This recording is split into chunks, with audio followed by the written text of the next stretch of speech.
तो अभी हम लोग कर रहे थे मोल कंसेप्ट के PYQs, उसके PYQ कंटिन्यू करते हैं। अभी हम लोग आ गए percentage composition and empirical formula पे। तो देखते हैं नेक्स्ट क्वेश्चन क्या बोल रहा है। An organic compound contains 78% by weight of carbon and remaining % of hydrogen. The right option for the empirical formula for the compound is. एक कंपाउंड के पास कार्बन है और हाइड्रोजन है, कार्बन का 78 है तो, और दूसरा रिमेनिंग हाइड्रोजन का, मतलब 100 में से 78 माइनस करो तो 22% ऑफ हाइड्रोजन। ओके, ये आपको दे दिया है। तो इसमें बोला है कि इसका मास दिया है 12, इसका मास दिया है 1, जो कि देने की जरूरत है नहीं, हमें पता है। तो इसमें बोला है कि what is the empirical formula of this compound. Okay, तो एम्पिरिकल फॉर्मूला निकालने के लिए सबसे पहले तो आपको टेबल बनाना आना चाहिए। क्या टेबल बनाओगे आप? देखो, पहले तो आप लिखोगे क्या क्या उसके एलिमेंट्स है, क्या कॉम्पोनेंट्स है उसके एलिमेंट्स, फिर उसका परसेंटेज। ओके, फिर दूसरे इसमें परसेंटेज बाय आपका मोलर मास, मतलब एटॉमिक वेट, मोलर मास जो भी है। ओके, फिर आपका जो मोलर मास निकलेगा उसमें से सिंपलेस्ट रेशियो निकालोगे, उसका सिंपलेस्ट रेशियो, फिर आपका मिल जाएगा ये, आपका फॉर्मूला मिल जाएगा। इतने ही 4 कंपाउंड बना लेते बस। जैसे कि ये कार्बन हो गया, ये हाइड्रोजन हो गया, इसका परसेंटेज कितना दिया है 78, इसका परसेंटेज कितना दिया है 12, सॉरी इसका परसेंटेज दिया है 22, मतलब हम लोग को 100 से माइनस करके निकालना है 22। इसका एटॉमिक वेट दिया है 12, इसका कितना दिया है आपको, इसका दिया है 1। इसको डिवाइड करोगे, ये परसेंटेज हो गया, परसेंटेज में मोलर मास निकालने बोला है तो इसका 22 ही आ जाएगा, 1 से डिवाइड करोगे। इसका कितना आएगा 12 सिक्सा होता है आपका 72, कितना बचा 6 बचेगा तो कितना आ जाएगा 60, तो 6.5। अगर आपको ऐसे नहीं समझ रहे तो ऐसा कर लो, 12 सिक्सा 60, यहाँ पे बचा 12 सिक्सा 72, यहाँ पे बचा 6 पॉइंट डालोगे 60 आ जाएगा, 6.5, 12 फायदा होता है 60, तो 6.5 आ गया आपका आंसर। ठीक है, तो 6.5 आ गया। इसमें से छोटा सबसे रेशियो निकालना है। अभी इन दोनों में से छोटा कौन है नंबर, वो है, तो दोनों को उससे डिवाइड कर दो, तो 6.5 डिवाइड बाय 6.5, इसका डिवाइडेड बाय 6.5, इसको इससे करोगे तो 1 आ जाएगा। 22 डिवाइडेड बाय 6.5 क्या आ जाएगा, 22 4 होता है आपका, 22 4 कितना होता है 24। ओके, तो ज़्यादा हो रहा है तो कम ले लो, तो 6.5 इंटू 3 करके देखो अप्रॉक्सीमेटली आ रहा है क्या, आपका आ जाएगा 15, 3 1 18, 19.5 आ रहा है ना। 6.5 इंटू 3 15, 3 9 6 18, 19.5 आ रहा है। 22 निकालना है तो देखते हैं 22 से डिवाइड ही करके देख लेते हैं फिर अच्छे से। तो अप्रॉक्सीमेटली मुझे लग रहा है 3 ही आ जाना चाहिए इसमें। ओके, क्योंकि 4 ज़ा करे तो ज़्यादा ही हो जा रहा है, तो अप्रॉक्सीमेटली 3 आ जाएगा इसमें। देखो इन लोग का भी आंसर आया 3.38। ओके, 3.38 आया, तो इसको हम लोग 3 लेंगे, क्योंकि अगर इसको मैं राउंड ऑफ करूँ तो 3.5 आ जाएगा, 8 चला गया तो इधर 3.4 आ गया, और 3.4 को भी राउंड ऑफ करूँ तो 3 ही आ जाएगा, क्योंकि अगर 5 रहता तो हम लोग नेक्स्ट नंबर लेते थे, तो CH3 would be the correct answer. Okay, ऐसे ही निकालना है। Now an organic compound contains carbon, hydrogen and oxygen. It's elemental analysis shows gave C at this, hydrogen at this, और ऑक्सीजन ने नहीं दिया है, मतलब जो भी रिमेनिंग बचा है वो ऑक्सीजन है। तो वापस यहाँ पे वही करना है आपको, यही टेबल रखो, खाली आपके एलिमेंट्स चेंज होंगे और आपका कैलकुलेशन थोड़ा सा चेंज होगा। इसमें राउंड ऑफ करोगे तो भी चलेगा अप्रॉक्सीमेटली।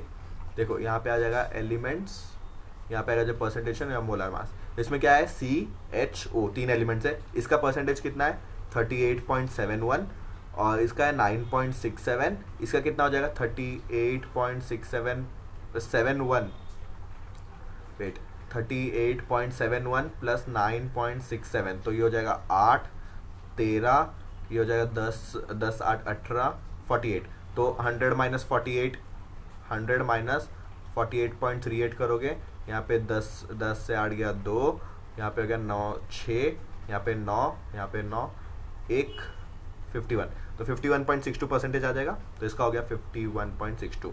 ओके, इतना निकाल दिया हम लोग ने। अभी हम लोग को मोलर मास से डिवाइड करना है, इसको मोलर मास से डिवाइड करोगे तो इसका 12 है, इसका 1 है, इसका आ जाएगा 16। ओके, इसको इससे डिवाइड करो, 12 3 आ जाता है क्या अप्रॉक्सीमेटली, 12 3 36, तो 3 पॉइंट कुछ आएगा, मैं इंटीजर ले रहा हूँ 3, इसका 9.67 ही आएगा क्योंकि 1 से डिवाइड कर रहे हैं। 16 3 आता है क्या, 16 3 आएगा क्या आपका, 16 3 48 आएगा, तो उसका भी 3.33 आएगा, तो 3 रहेगा। तो सिंपलेस्ट रेशियो क्या दिख रहा है, मतलब सबसे लोएस्ट नंबर क्या दिख रहा है 3, उससे डिवाइड करो तो 3/3 आ जाएगा 1, यहाँ पे 3/3 9/3 करोगे तो 3, यहाँ पे डिवाइड करोगे तो 1, तो आपको क्या मिल रहा है CH3O। ऐसा कोई ऑप्शन दिख रहा है क्या आपको? ओके, तो वही आंसर हो जाएगा। इसमें अप्रॉक्सीमेट करेगा तो चलेगा। Okay, next is percentage of AC in peroxidase anhydrase enzyme is 0.5 gram by weight, atomic weight is 78.4. Then minimum molecular weight of the peroxidase anhydrase enzyme is okay. देखो हमें क्या बोला है, percentage of AC in some enzyme.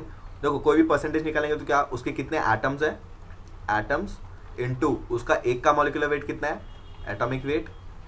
ये तो हो गया AC का. मतलब देखो percentage of AC in a compound, in a compound, अगर कोई भी किसका भी कंपाउंड में, मतलब समझो CH4, अभी परसेंटेज ऑफ हाइड्रोजन इन हम लोग मीथेन निकालेंगे. ओके ऐसे रफली बता रहा हूँ. Percentage of hydrogen in methane, तो मास वेट, मतलब मास बाय वेट, मतलब percentage of hydrogen in methane by weight, मतलब उसका कितना वेट का कंट्रीब्यूशन. समझो इसका 16 ग्राम है तो इसका वेट कितना कंट्रीब्यूट कर रहा है, तो इसका कितना वेट है, तो उसका इधर क्या आएगा, हाइड्रोजन का वेट अपॉन टोटल वेट, मतलब मॉलिक्यूलर वेट. वैसे ही यहाँ पे आ गया एसी का वेट, यहाँ पे आ जाएगा आपका मॉलिक्यूलर मास ऑफ कंपाउंड जो कि हमें ढूंढना है. ओके तो यहाँ पे अभी इसका मास कैसा आएगा, एसी का खाली एक एटम है क्या, नहीं, एसी के बहुत सारे एटम हो सकते हैं, तो वो लिख दिया हम लोग ने. एक एटम का वेट कितना है इनटू उसके नंबर ऑफ एटम्स. अभी हमें क्या निकालना है, मॉलिक्यूलर मास. तो मॉलिक्यूलर मास को इधर ले लो, बाकी एटम्स इनटू एटॉमिक वेट कितना दिया है 78.4 अपॉन परसेंटेज कितना दिया आपको 0.5%. ओके अब ये एटम्स कैसे पता चलेगा, देखो इसने बोला मिनिमम मॉलिक्यूलर वेट. कभी भी मिनिमम मॉलिक्यूलर वेट निकालना है ना, जिसका हम लोग को दिया है, मतलब जो भी जिसका भी परसेंटेज निकाल रहे हो उसको 1 ले लो. अगर हमको इधर हम लोग को सेलेनियम दिया तो उसको 1 ले लेते, मतलब अगर एक एटम रहा तो उसका मिनिमम मॉलिक्यूलर वेट आएगा. ओके अब इसको सॉल्व करोगे तो आपको उसका minimum molecular weight of peroxidase enzyme आ जाएगा आपको. तो 78.4 बाई 0.5, दोनों से पॉइंट गया तो 5 डिवाइडेड बाई 78.4, 5 कितना हो जाएगा, 5 1 5, ये हो जाएगा 28, 5 5 25, 34, 5 6 कितना हो जाता है, 5 6 34, पॉइंट डालोगे तो इधर आ जाएगा, तो इतना कुछ आ जाएगा 156.8. कहाँ दिख रहेगा ये, तो 156.8 हमें ऑप्शन में क्यों नहीं दिख रहा है, क्योंकि यहाँ पे देखो ये है ना 0.5 है ना, 0.5 परसेंटेज, तो यहाँ पे 100 मल्टीप्लाई होगा, तो यहाँ पे 100 मल्टीप्लाई हो जाएगा तो क्या आ जाएगा 156, ये पॉइंट चला जाएगा एक से और ये आ गया, तो 1.5680 इंटू 10⁴ ऐसा दिख रहा है हमें. ओके कैलकुलेशन तो हमारा करेक्ट है, खाली हम लोग ने परसेंटेज का 100 भूल गए. An organic compound with carbon hydrogen oxygen, carbon 40% है, हाइड्रोजन 6.6 है, बाकी बचा ऑक्सीजन है आपका, तो उसका एम्पिरिकल फॉर्मूला क्या होगा. ओके देखते हैं, इसमें भी सेम टेबल बनाना पड़ेगा हमें. तो यहाँ पे टेबल बनाते हैं, एलिमेंट, फिर उसका परसेंटेज बाय मोलर मास, फिर हम लोग सिंपल रेशियो निकालेंगे उन लोग का, फिर आपको मिल जाएगा एम्पिरिकल फॉर्मूला. तो एलिमेंट का दिया CHO, कार्बन का दिया 40, इसका दिया 6.66, मतलब 46 हो गया, 46.66 हो गया. तो 46 अगर इसमें से माइनस करते हो 54 आना चाहिए, 54 आना चाहिए आई थिंक. सो 46.66 100 से माइनस करेंगे तो 10 इधर आ जाएगा, 9, तो ये हो जाएगा 4 3 9 और 9 हो जाएगा 53. ओके 53.34 आ गया. ओके सेम इसमें भी हमको डिवाइड करना पड़ेगा. ओके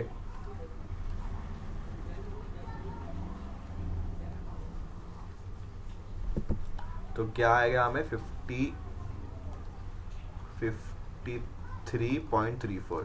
यहाँ पे आपका 12 1 और यहाँ पे 16, इसको डिवाइड करोगे तो 3 पॉइंट कुछ आ जाएगा इसमें, 3 पॉइंट, इसमें 6.66, इसमें भी आपका 3 पॉइंट कुछ. तो डिवाइड करो 1 ज़ा 2 ज़ा 1 ज़ा, तो कहाँ दिख रहा है ऐसा CH2O. तो option number C would be the correct answer, C हो जाएगा आपका answer. An organic compound containing CH, सबका दिया है क्या, carbon hydrogen oxygen, sorry nitrogen दिया है इस केस में, तो उसका एम्पिरिकल फॉर्मूला क्या मिलेगा CHN. कार्बन का कितना दिया 40/12, तो आ जाएगा अप्रॉक्सीमेटली 3. इसका आ जाएगा 13.33/1, आ जाएगा 13.33. इसका आ जाएगा 46.67 डिवाइडेड बाय 14 होता है, 14 3 ज़ा कितना होता है 42, 14 3 ज़ा 42 होता है क्या अप्रॉक्सीमेटली. ओके 14 3 ज़ा होगा 42, तो 3 पॉइंट ये भी कुछ आ जाएगा. तो ये सिंपलेस्ट रेशियो इसका 1 आएगा, इसका 1 आएगा, इसका अप्रॉक्सीमेटली 4 आ जाएगा, क्योंकि 12 से 3 4 ज़ा 12 होगा, तो उसका भी 4 पॉइंट कुछ आ जाएगा. तो 141 हम लोग निकाल सकते हैं क्या, तो CH4N ये हो जाएगा आपका एम्पिरिकल फॉर्मूला. तो 37 का हो जाएगा again option number C. The percentage of Zn in white vitriol is approximately equal to Zn का परसेंटेज बाय मास। तो अगर देखो अभी मैंने ऊपर एक्सप्लेन किया कि कैसे निकालते हैं परसेंटेज, तो जिसका परसेंटेज पूछा है ओके उसका मास अपॉन टोटल मास, उसका कितना मास है Zn का, Zn का मास है आपका 65, एक ही एटम है क्या 65, yes okay, upon total mass निकालो 65 प्लस सल्फर का आपका 32 प्लस 4 ऑक्सीजन का मतलब 64, 16 4 64 प्लस एक वाटर का होता है 18 इंटू 7 आपका आ जाएगा 56 126, तो ये 126, तो 5 ये हो जाएगा 10 प्लस 5 to 7 फिर 6 12 12 और 5 हो जाएगा 17, ये हो जाएगा 277 इंटू 100, तो ये आ जाएगा आपका परसेंटेज 65 इंटू 100 275 ले लेंगे हम लोग अप्रॉक्सीमेटली अगर करना है तो 5 से डिवाइड करेंगे 13, 5 से डिवाइड करेंगे 5 5 से 25, 5 5 से 25 ओके, फिर 5 से डिवाइड करो 11, 5 से डिवाइड करो 20 ओके, तो 11 और ये 1 पॉइंट कुछ आ जाएगा, तो 20 इंटू 1.2 वुड बी 1.2 का 2 हो जाएगा 22 के आसपास कुछ आ जाएगा, 1.2 इंटू 2 करना है ना हमें, तो 2.4 मतलब 24 के आसपास कुछ आंसर है क्या, 22 32 ये दोनों तो ऑप्शन नहीं आएंगे, 22 32 में से 22.65 23.65 इनमें से क्या सिलेक्ट करिए आप, क्योंकि हम लोग ने बहुत बड़ा की किया है तो उसका थोड़ा सा आंसर कम आएगा, ज़्यादा कम नहीं आएगा थोड़ा सा, तो option number c would be the correct answer, 38 का हो जाएगा आपका option number c. Okay next question क्या बोला है यहाँ पे,